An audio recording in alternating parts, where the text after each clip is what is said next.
Shalom, salam damai sejahtera Bapak Ibu, Saudara dan Saudariku seiman. Semoga saya menjumpai Anda semuanya dalam keadaan yang sehat walafiat, tetap semangat, tetap tersenyum, dan tetap berpengharapan pada Tuhan kita Yesus Kristus. Jumpa kembali dengan saya, Pater Aditya SVD, dalam permenungan harian Sabda Tuhan Embun Sabda hari Minggu tanggal 9 Mei 2021, Minggu Paskah yang ke-6. Saya ajak Anda hari ini merenungkan sabda Yesus yang berbunyi, "Jikalau kamu menuruti perintahku, kamu akan tinggal dalam kasihku." Saudara dan saudariku seiman dalam Tuhan Yesus, dalam Injil hari ini, seperti yang baru saja saya katakan, Yesus katakan demikian, "Jikalau kamu menuruti perintahku, kamu akan tinggal dalam kasihku, seperti aku menuruti perintah Bapakku dan tinggal dalam kasihnya." Pertanyaannya, saudara dan saudariku, perintah Yesus itu perintah apa? Perintah Yesus yang mana yang harus kita lakukan, kita turuti, yang akan membuat kita tinggal dalam kasihnya? Tentu kita masih ingat dalam Injil yang mengisahkan bagaimana Yesus dicobai oleh orang-orang Farisi dan ahli-ahli Taurat, di mana para ahli Taurat mempertanyakan kepada Yesus soal perintah yang terutama. Mereka katakan, "Guru, perintah manakah yang terutama dan yang pertama dalam hukum Taurat?" Yesus kemudian secara tegas menjawab pertanyaan itu dengan mengatakan, "Kasihilah Tuhan Allahmu dengan segenap hatimu, dengan segenap jiwamu, dan dengan segenap akal budimu." Itulah hukum yang terutama dan yang pertama. Dan hukum yang kedua yang sama dengan itu ialah, "Kasihilah sesamamu manusia seperti dirimu sendiri." Pada kedua hukum inilah, pada kedua perintah ini, seluruh hukum Taurat terpenuhi. Saudara dan saudariku seiman, itulah perintah dan hukum dari Tuhan. Terus bagaimana kita menghayati perintah Yesus ini? Saudara dan saudariku seiman, perintah Tuhan, "Cintailah Tuhan Allahmu," bisa kita buat dengan beberapa cara. Hemat saya, yang pertama, kita berdoa kepadanya. Apa itu berdoa?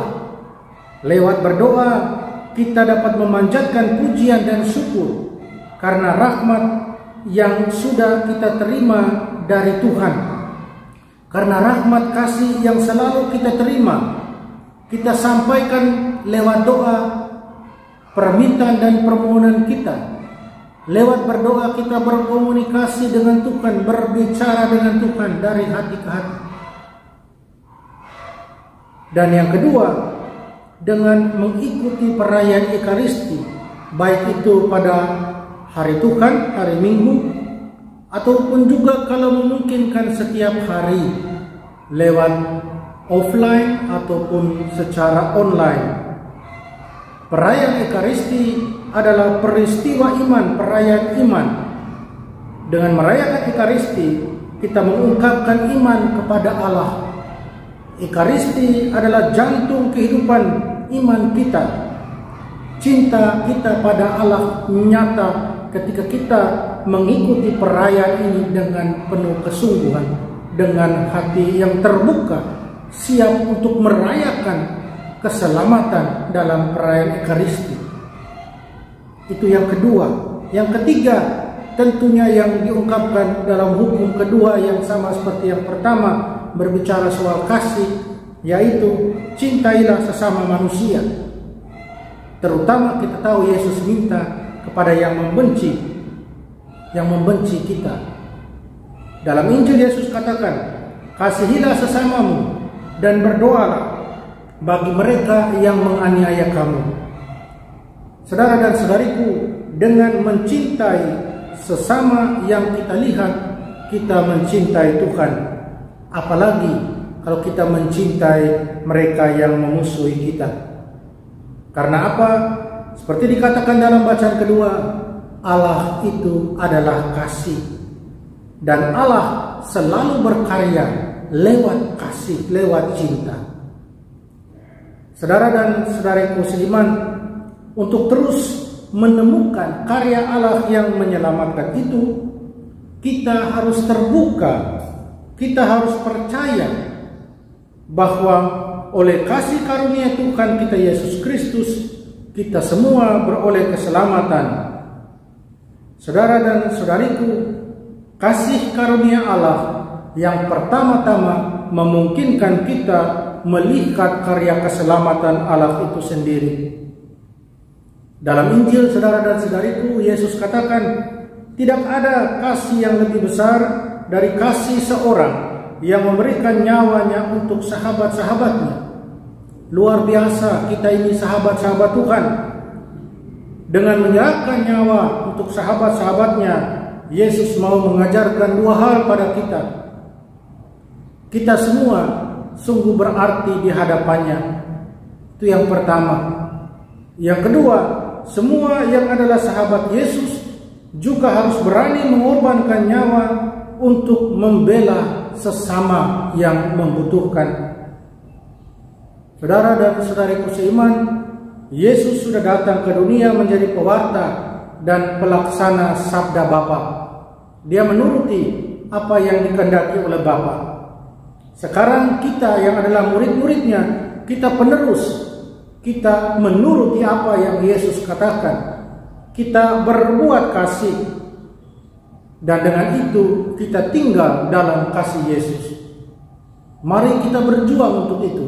Kita berjuang untuk selalu hidup dalam kasih, karena Allah adalah kasih.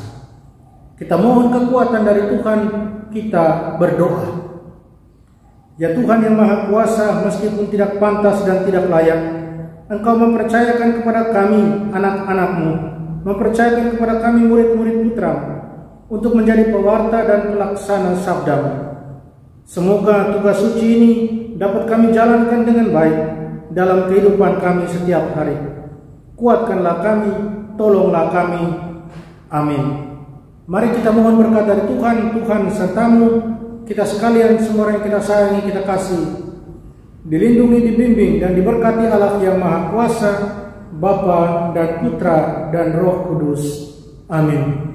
Saudara dan saudariku seiman, selamat menjalani hari Minggu Paskah yang ke-6, dan semoga hari Minggu ini menjadi hari Minggu penuh rahmat dan berkat buat kita semua.